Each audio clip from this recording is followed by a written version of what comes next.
Assalamualaikum warahmatullahi wabarakatuh. Innal hamdalillah nahmaduhu wa nasta'inuhu wa nastaghfiruh wa na'udzu billahi min shururi anfusina wa min sayyiati a'malina. May yahdihillahu fala mudhillalah wa may yudlilhu fala hadiyalah. Allahumma shalli wa sallim ala Sayyidina Muhammadin Rasulillah ibnu Abdillah alladzi la nabiyya ba'da. Qala ta'ala fi kitabil karim a'udzu billahi minasyaitonir rajim. Qul innal mautal ladzi tafirruna minhu fa innahu mulaqikum tsumma turadduna ila alimil ghaibi wasyahadah fayunabbi'ukum bima kuntum ta'malun. Wa qala a'udzu billahi minasyaitonir rajim yarfa'illahu alladzina amanu minkum walladzina utul ilma darajat. Wa qala Nabi sallallahu alaihi wasallam man salaka tariqan yaltamisu fi ilman sahalallahu lahu tariqan ilal jannah. Sadaqallahul adzim wa sadaqa nabiyul karim. Hadirin kaum muslimin, Bapak Ibu jamaah yang insyaallah dicintai, dirahmati, dimuliakan oleh Allah Ta'ala. Puji syukur kita haturkan kehadiratnya. Mudah-mudahan seluruh rangkaian ibadah kita sekecil apapun selalu diridhoi dan diterima oleh Allah Subhanahu wa Ta'ala, dapat menghantarkan nanti saatnya kita kembali ke hadiratnya dalam keadaan husnul khotimah. Amin ya rabbal alamin. Ala hadiniyah al-fatihah. A'udzu billahi minasyaitonir rajim. Bismillahirrahmanirrahim. Alhamdulillahirabbil alamin arrahmanir rahim maliki yaumiddin. Iyyaka na'budu wa iyyaka nasta'in. Ihdinas siratal mustaqim siratal ladzina an'amta 'alaihim ghairil maghdubi 'alaihim waladdallin. Amin. Salawat salam kita haturkan kepada baginda junjungan kita, panutan kita, Nabi Agung Muhammad sallallahu alaihi wasallam yang sudah amat sangat banyak memberikan uswah, teladan, contoh-contoh kepada kita. Mudah-mudahan kita bisa mengamalkan sebaik-baiknya sesuai kemampuan kita, sehingga sekali lagi di dunia ini kita betul-betul diakui sebagai umatnya, dan nanti pada saatnya kita mendapatkan syafaatnya. Amin ya rabbal alamin. Hadirin, kita lanjutkan taklim kita dalam waktu yang amat sangat singkat ini. Kita masuk kepada bab baru, babul muhafadzati alal a'mal. Muhafadzah itu dari kata hafadho, artinya menjaga, ngejogo. Terutama pulau panjenengan yang sudah semakin senja usia ini, mari kita jaga amal kita, jangan sampai rusak, apalagi berkurang, apalagi hilang sama sekali. Kita jaga, kalau perlu kita tingkatkan. Ada bab nanti hadirin, muhafadzatul lissalat, menjaga salat. Jaga sholat ini kita gampang ya, mudah diomongkan tapi tidak mudah untuk dilaksanakan. Orang yang menjaga sholat itu ada tiga. Yang pertama, jauh sebelum azan dikumandangkan, belum masuk waktu sholat, dia sudah siap, termasuk sudah punya wudhu, ya, berangkat menuju tempat sholat. Ini yang pertama. Yang kedua adalah orang yang pas azan, panggilan azan dia baru berangkat dan sudah wudhu. Ini yang kedua. Yang ketiga, azan sudah dikumandangkan tapi belum masbuk namanya.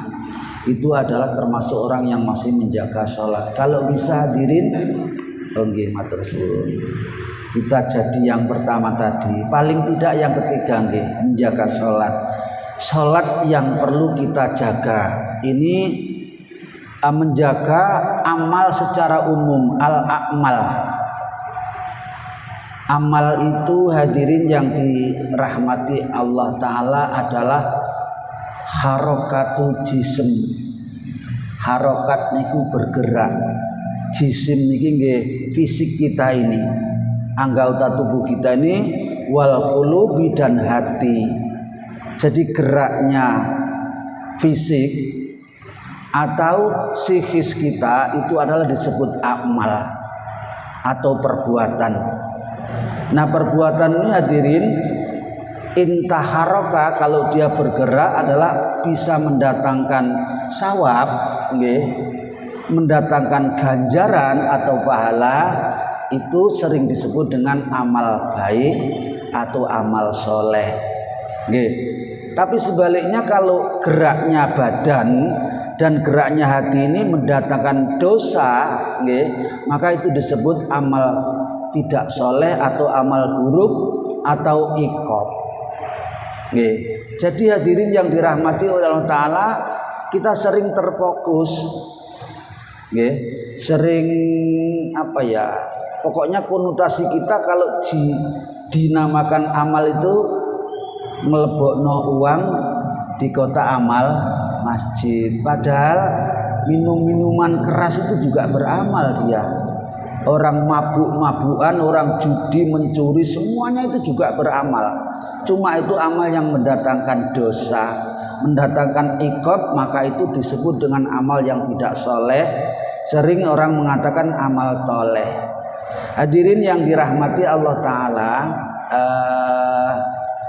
kalau dilanjutkan, amal ini dibagi menjadi 3. Perbuatan-perbuatan badan kita seperti anggota tubuh kita, tangan, mata, lisan dan segala macam itu dilakukan dalam rangka untuk mengarah kepada amaliyah syariat kita, amal syariat istilahnya gitu. Kemudian hadirin yang kedua adalah amal qulub, qulub, hati. Amal-amal yang untuk memperbaiki hati. Sebetulnya kita sudah banyak melaksanakan gitu, tapi sering kita belum memahaminya. Itu sering disebut dengan istilahnya orang ahli tariqat itu disebut amal tarikat. Itu dalam rangka untuk memperbaiki hati. Bagaimana hati ini supaya tidak sombong, supaya tidak ujub, supaya tidak syirik, supaya bisa tawadhu, supaya bisa qanaah. Ini amalan-amalan hati, disebut dengan sering istilahnya adalah amal tariqat. Kita sudah melakukan hadirin, berarti kita juga sajane bertariqat. Tapi orang yang tidak mau disebut tariqat itu mengkel, nggih. Nabi dulu apa juga menggunakan tariqat. Lah ngeten iki nggih. Memang istilah-istilah itu di waktu zaman Nabi belum dikemukakan, belum dibahas, tapi sudah diamalkan. Jadi bagaimana hati kita ini supaya bisa baik, nggih, bisa tawadhu, bisa qanaah, bisa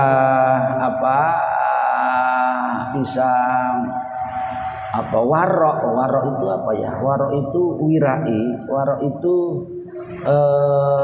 menjauhkan dari hal-hal yang bersifat syubhat, yang bersifat keraguan-raguan. Yang ragu-ragu saja dijauhi, apalagi yang jelas-jelas haramnya. Ini namanya amaliyah waro'iyah. Jadi supaya hati kita bisa berwirai, maka kita menghindari apapun yang belum jelas hukumnya, lebih-lebih yang sudah jelas keharamannya. Yang ketiga hadirin, amal yang untuk memperbaiki ruh kita, sering disebut arwah. Arwah itu jamak daripada ruh kita. Amal-amal yang untuk memperbaiki bagaimana ruh kita ini bisa baik, itulah yang sering disebut dengan amal hakikat. Jarang kita membahasnya. Orang kalau diterangkan tanya Nabi dulu apa juga menggunakan ilmu hakikat, repot ngejawab ini. Tapi Nabi mengajarkan itu supaya kita betul-betul mengenal Allah Ta'ala.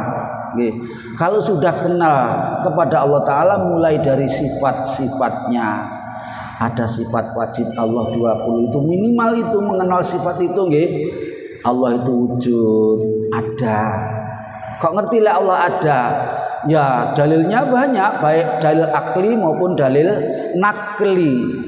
Dalil akal itu ya karena alam semesta ini ada, nggih. Maka menunjukkan kalau berarti ada yang mengadakan. Meja ini ada, laptop ini ada, mic ini ada. Kita belum ngerti, belum kenal, belum tahu siapa yang membuat, tapi pasti ada yang membuat. Nggih. Sekarang kita lihat di alam semesta ini ada matahari, ada bulan, ada lautan, ada gunung-gunung, segala macam ada. Masa jadi dengan sendirinya? Orang kalau mengatakan itu semua jadi dengan sendirinya, inilah yang kadang-kadang dekat dengan orang yang bersifat ateis, yang tidak mengenal kepada Tuhan. Karena itu hadirin yang dirahmati Allah Ta'ala, supaya kita kenal dengan Tuhan, kita diajari sejak di bangku yang paling rendah nih. Kalau dulu di pesantren gitu ada ibtidaiyah, sudah dikenalkan dengan aqaid seket istilahnya nih. Orang pondokan itu ada sifat-sifat Allah yang wajib kita ketahui nggih. Sifat wajib Allah wujud, qidam, baqa, mukhalafatul lil hawadits, 20 jumlahnya hadirin. Ada yang kita belum kenal dengan itu, tapi kita yakin bahwa Allah bersifat itu. Innallaha ala kulli syai'in qadir. Di samping Allah punya sifat wajib sebanyak itu hadirin, Allah pun punya sifat mustahil. Mustahil itu tidak mungkin terjadi kepada Allah Subhanahu wa taala. Apa itu? Ya kebalikannya yang 20 tadi itu. Kalau ada sifat wajib wujud, Allah itu wujud, itu wajib bagi Allah Ta'ala, maka mustahilnya adalah bahasa Arabnya Adam, pakai ain, bukan Adam. Kalau Adam itu namanya Nabi Adam, atau kadang-kadang diartikan lauk pauk Adam itu Adam. Jadi mustahil Allah itu Adam, mustahil Allah itu tidak ada. Kemudian qidam, ada sifat wajib Allah qidam, dahulu, tidak ada yang mendahului kedahuluan Allah Ta'ala. Maka mustahil kalau Allah itu bersifat baru atau bersifat kudus, anyar teko, ini mustahil. Nah hadirin, di samping itu ada sifat jaiz Allah Subhanahu wa taala. Allah itu bebas berkehendak. Ini sifat jaiznya Allah Subhanahu wa taala. Ini pertama kali kita ma'rifatullah. Maka ada istilah awalnya agama itu adalah mengenal Allah Ta'ala. Awaluddin ma'rifatullah. Awalnya agama itu mengenal Allah. Ya ini tadi kita diajarkan aqaid seket, kita diajarkan sifat-sifat Allah Ta'ala, supaya kita betul-betul yakin bahwa Allah itu ada, dengan berbagai macam dalil tadi itu dan seterusnya. Hadirin yang dirahmati Allah Ta'ala, ini kalau kita lanjutkan panjang sekali, yang intinya amaliyah yang untuk memperbaiki ruh ini adalah disebut dengan istilah amal hakikat. Kita jarang membahas itu, tapi sebetulnya kita sudah mengenal dan mengamalkannya. Kita berupaya keras bagaimana kita betul-betul mengenal Allah, bahkan dekat dengan Allah Ta'ala, takarrub juga, bahkan selalu bersama dengan Allah Subhanahu wa taala. Oke hadirin, mohon maaf saya ingat ada yang tanya kemarin, ada 2 pertanyaan belum dijawab. Sebelum kita melanjutkan ke mukhafadhah fil amal ini, yang pertama kemarin tanya, sebetulnya sudah bolak-balik kita sampaikan itu, Pak, salat qobliyah maghrib itu apa ono to jane? Ngeten iki piye? Nan wis bolak-balik diterang nggih. Qobliyah maghrib itu ono apa ndak? Ya ndak apa-apa lah, karena ada yang tanya supaya lebih ingat kembali. Memang salat qobliyah dan ba'diyah itu ada 2 macam. ada dua macam. Satu namanya muakkad. Salat qobliyah ba'diyah sering disebut dengan salat rawatib. Orang banyak yang salah menyebut salat 5 waktu itu yang disebut salat rawatib. Kalau 5 waktu bukan rawatib, 5 waktu ya salat maktubah, salat yang sudah ditentukan waktu-waktunya, ini namanya salat 5 waktu itu maktubah. Tapi kalau yang mengiringi 5 waktu itu qobliyah maupun ba'diyah, itulah yang disebut dengan salat rawatib. Lah salat rawatib ini ada dua. Ada yang muakkad, ada yang ghairu muakkad. Muakkad itu ditekankan. Ojo sampai gak ngeten lho, gak kasare ngomong nggih. Nabi tidak pernah meninggalkan itu. Lah berapa jumlah rakaatnya salat rawatib yang muakkad ini, itu juga menjadi perbedaan pendapat. Yang paling muktamad, yang paling disepakati bahwa salat rawatib yang muakkad itu ada 10 rakaat. Nggih. Tapi di paham lain ada yang mengatakan 12 rakaat nggih. Monggo. Terserah 10 maupun 12, yang penting lek iso aja sampai ditinggalkan. 12 atau 10 rakaat itu, kalau 10 hadirin qobliyah subuh 2. Ini sholat yang paling diperhatikan oleh Rasulullah, sholat sunnah setelah sholat malam buat Nabi, sholat tahajud nggih. Buat Nabi, buat Rasulullah tahajud itu hukumnya wajib untuk Nabi nggih. Ini kemarin berkaitan dengan yang ditanyakan ibu itu nggih. Ini adalah sifat khususnya Nabi. Kalau kita tidak diwajibkan nggih, tapi dimuakatkan nggih. Sholat yang paling ditekankan Nabi itu sholat malam atau qiyamul lail. Setelah itu qobliyah subuh. Hadirin, seperti sholat malam atau sholat witir, sholat qobliyah subuh ini Nabi tidak pernah meninggalkan. Bahkan pernah ada yang meninggalkan itu diqadha. Tapi sholat qobliyah subuh ini diperintahkan untuk ringan saja. Sampai ada sebuah riwayat yang menerangkan Nabi itu lek qobliyah subuh lah. Sebentar saya selingkan.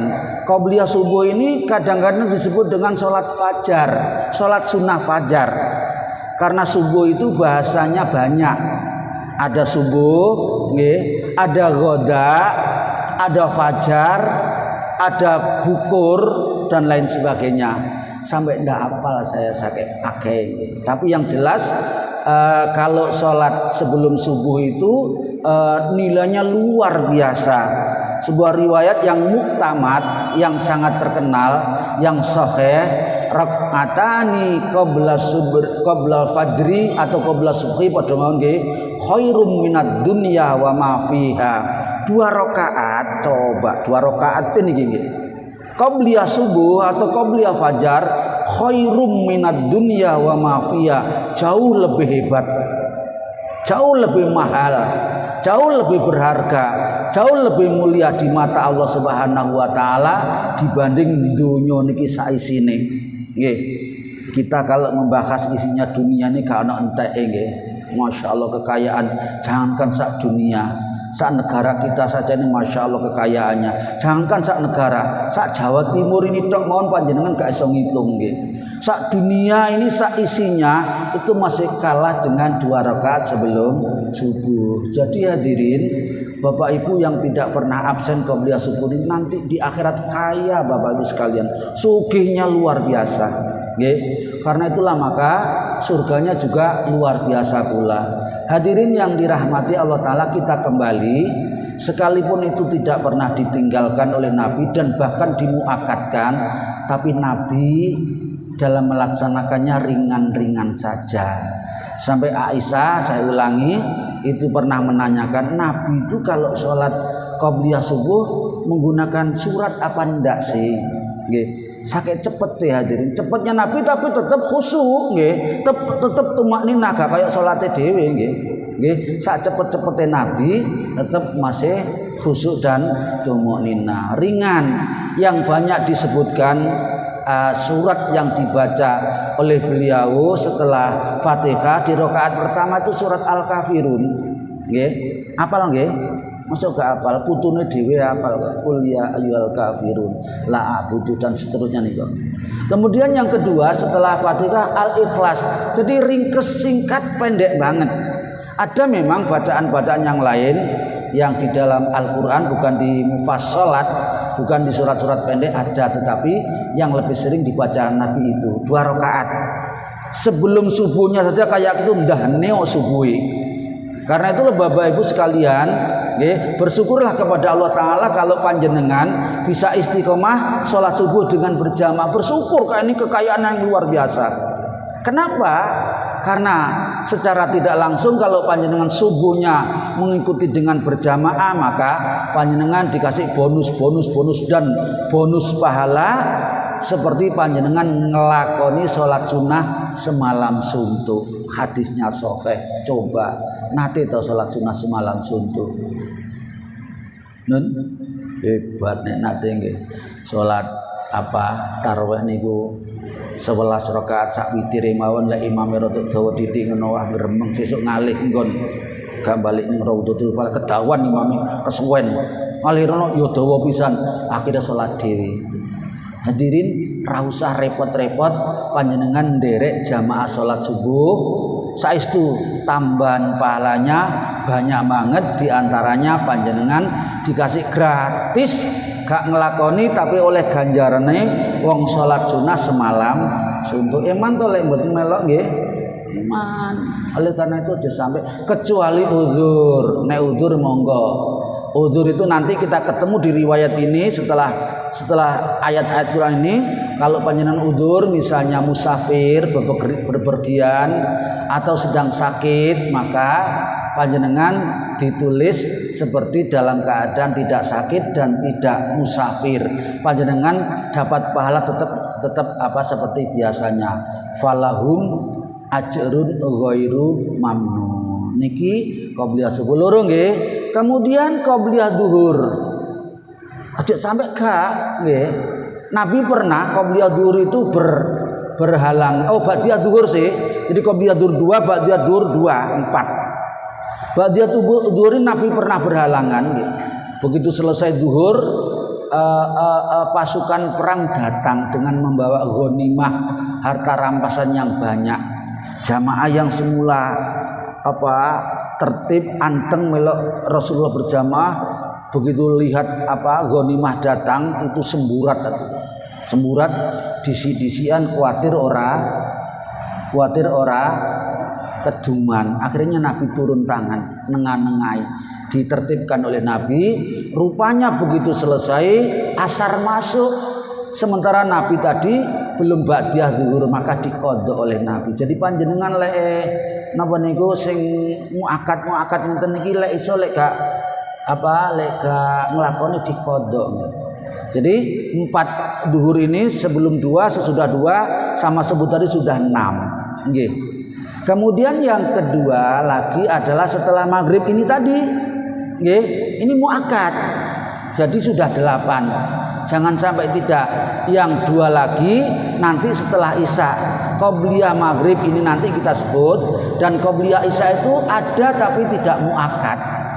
Yo karepmu ora yo karepmu, ngoten bahasa kasare nggih. Nah, itu yang muktamad, yang terkenal, yang sahih, yang disepakati seluruh para ulama, para ahli mujtahid itu, imam 4 itu sepakat 10 itu. Tapi ada yang berpendapat sebelum asar nggih. Sebelum asar ini ada yang mengatakan muakkad, dasarnya juga bagus.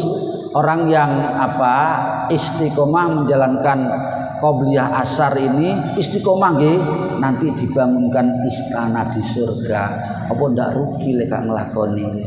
Ora sak istana nggih, kalau masuk surga, kalau dibangunkan berarti kan masuk surga. Masuk surganya saja sudah senang, apalagi dibangunkan istana. Lah, itulah hadirin yang sebelum asar ini ada yang mengatakan muakkad, ada yang ghairu muakkad. Kita kembali pertanyaan qobliyah maghrib. Nah, saya sudah katakan ada yang mengatakan ada, dasarnya memang tidak sekuat riwayat-riwayat yang lain.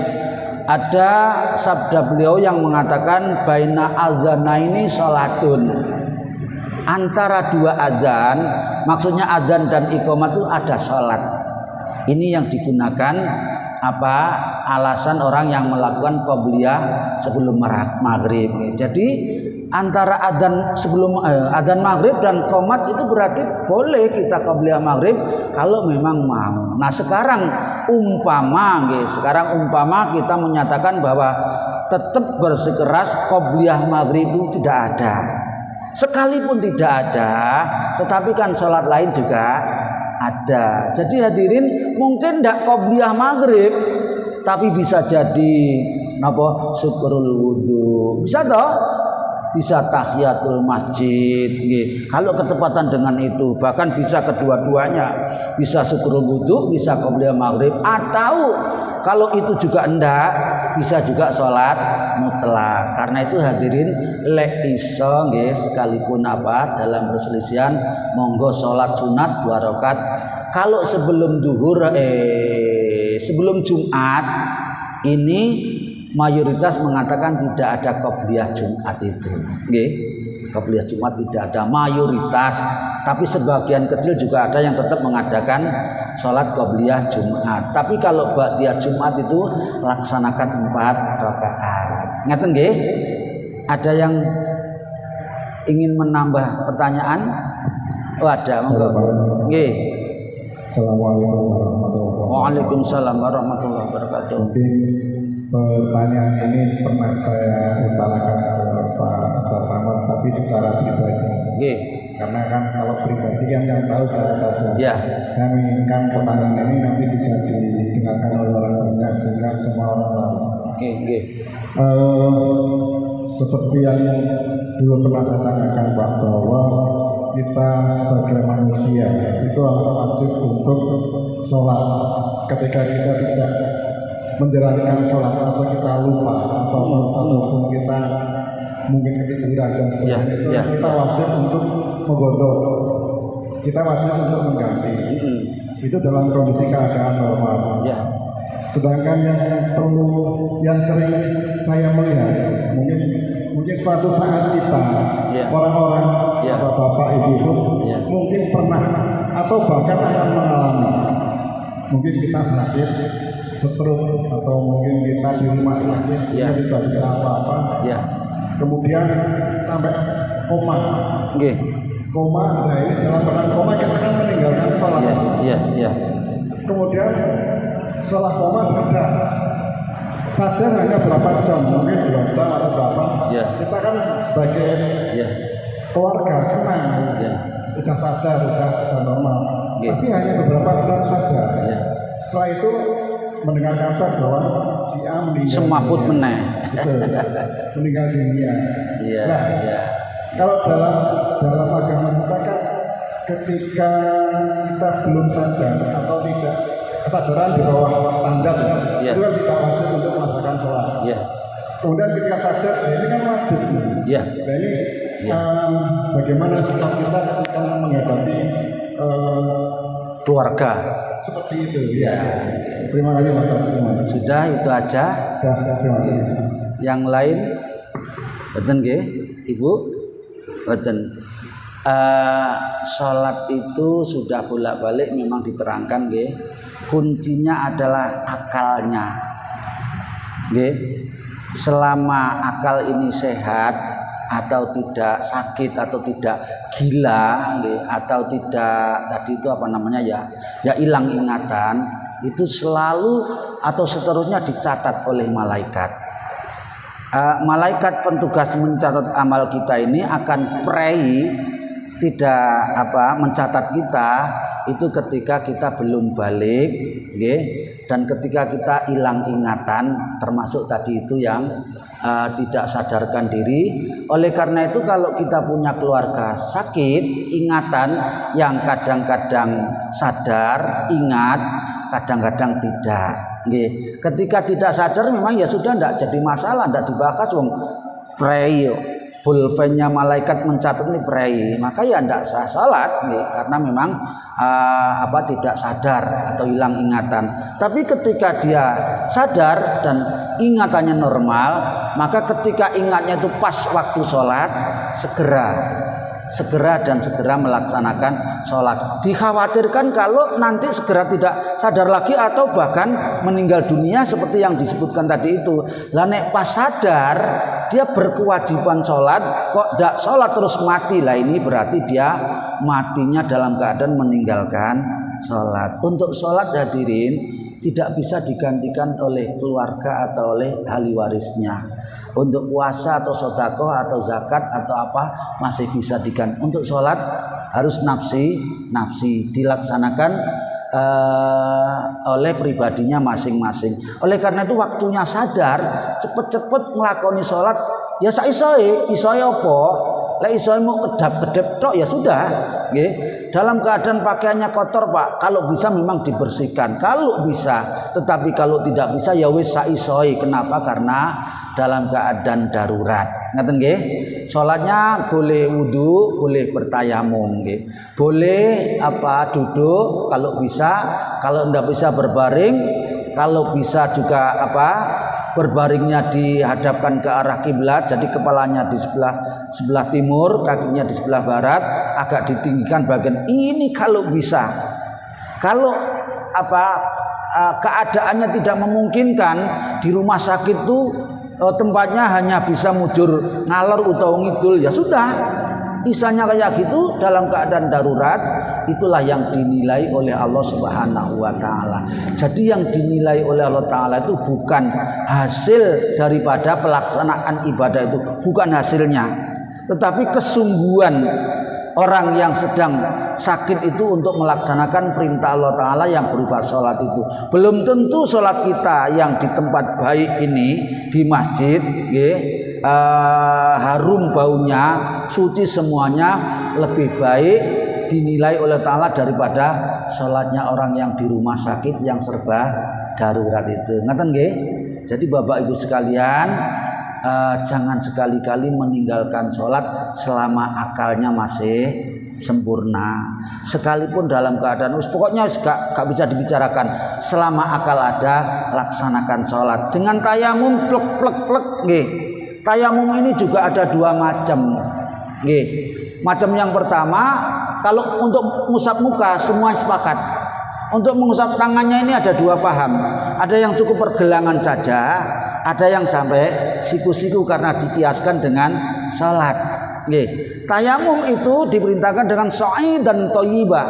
Dengan debu, sa'id itu debu yang menempel di tempat-tempat mana saja, itu sa'id istilahnya. Tapi kalau yang debu, ada paham yang kalau mau tayamum cari tanah dulu, kemudian dihaluskan, diayak.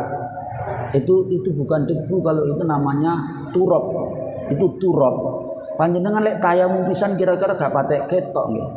Nek jangkep seminggu terus tayamum terus pakai debu sing kaya gitu, bojone panjenengan pangling sapa iki rek.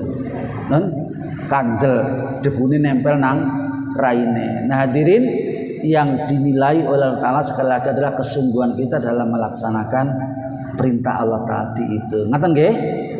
Sampun, ada lagi? Kalau ndak, ada satu pertanyaan lagi. Oh nggih, monggo. Kalau tayamum pakai bedak bagaimana? Apa? Bedak. Tayamum pakai bedak tanah. Waktu apa? Bedak bias. Oh pakai bedak, masya Allah. Ini ada imam baru. Perintahnya tidak ada itu Pak. Sa'id itu ya debu, yang debu bukan bedak. Bedak.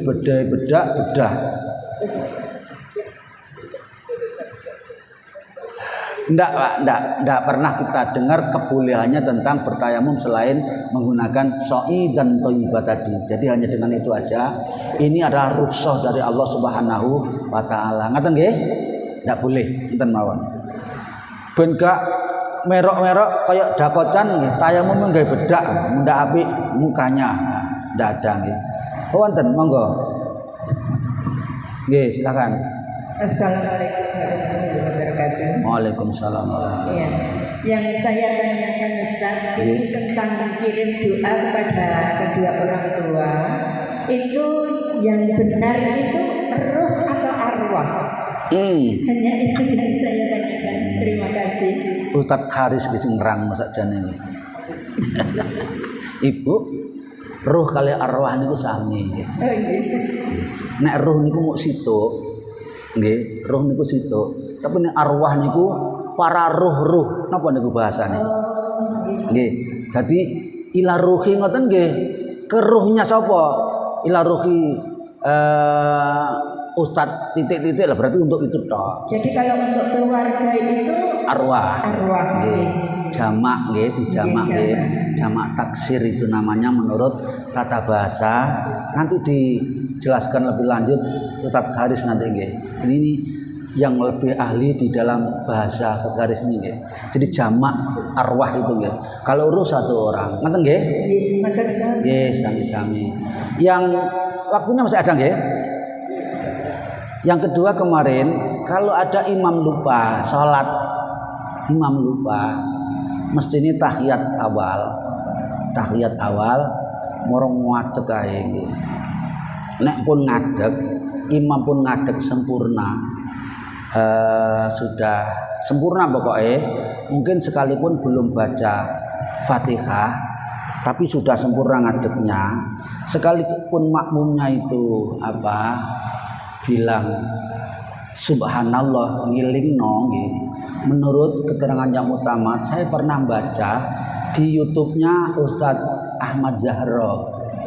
Ternyata sama dengan apa yang saya pahami. Jadi kalau sudah ngadeg ini hukumnya wajib. Sementara tahiyat awal itu nggih, duduknya maupun bacaannya sholawat itu sunnah. Duduknya tahiyat awal itu sunnah. Memang di paham tertentu nggih, di mayoritas tapi mayoritas nggih, itu sunnah itu ada dua. Ada yang sunnah muakkad, ada yang sunnah abad nggih, ada yang sunat hayat. Yang abad ini maksudnya masih bagian daripada rukun sholat. Jadi itu rukun tapi sunat.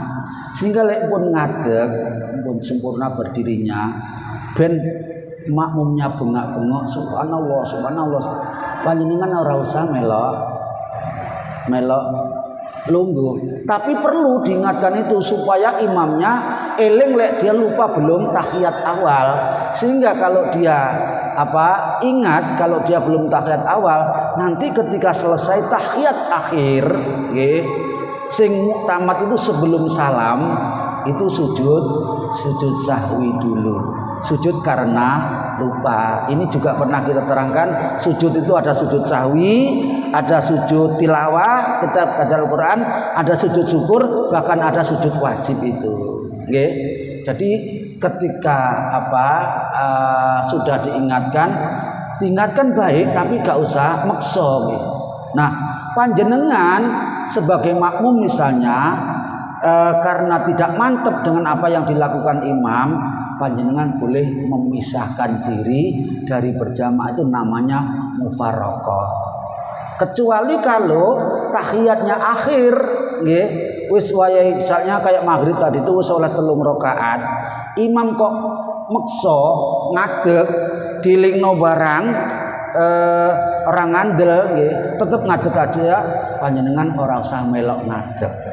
Kalau panjenengan sudah betul-betul yakin bahwa sholat itu sudah 3 rakaat, panjenengan harus mufaraqah, harus memisahkan diri karena imamnya salah nggih. Orang yang harus diikuti ada karena yang betul, kalau salah tidak usah diikuti. Atau sebaliknya nggih, sholatnya agak 2 rakaat, imamnya wis salam, panjenengan merasa melok salah, panjenengan nambah sendiri atau mufaraqah. Ngaten nggih? Nah, kalau lupa yang di sujud sahwi itu apa? Ya bagi yang menapa nggih, bagi yang meyakini dan mengistiqomahkan doa kunut nggih. Yang meyakini loh nggih dan istiqomah, kalau dia meninggalkan kunut itu maka dia harus mengganti dengan sujud sahwi. Kalau yang enggak ya enggak apa-apa, wong kunut itu juga dalam perbedaan pendapat kok. Kemudian kalau panjenengan sholat sendiri ya ini yang rawan. Sholat sendiri itu rawan lupa, makanya sholat kalau wajib nggih atau sholat sunnah tertentu itu sing baik dilaksanakan dengan berjamaah. Dengan berjamaah itulah insya Allah tidak mudah terjadi kelupaan. Lek dewe panjenengan misalnya sholat duha nggih wis madhep ping pindho sik ragu ki mang loro apa siji ya. Nates nggih. Sing guyu ini nate. Maka lek panjenengan gak iso meyakinkan atau sholat wajib 5 waktu tapi dewe nggih lek berjamaah insyaallah ndak. Sholat subuh misalnya sendirian wis oleh loro dalam hati sik ragu iki siji apa loro moyo. Siji apa loro. Nek panggah bulet ngoten mawon segera tetapkan bahwa panjenengan baru dapat 1. Tetapkan yang lebih sedikit lah, nanti setelah menambah 1 lagi sebelum panjenengan salam, setelah tasyahud akhir atau tahiyat akhir panjenengan sujud sahwi. Dihafalkan bacaannya itu nggih.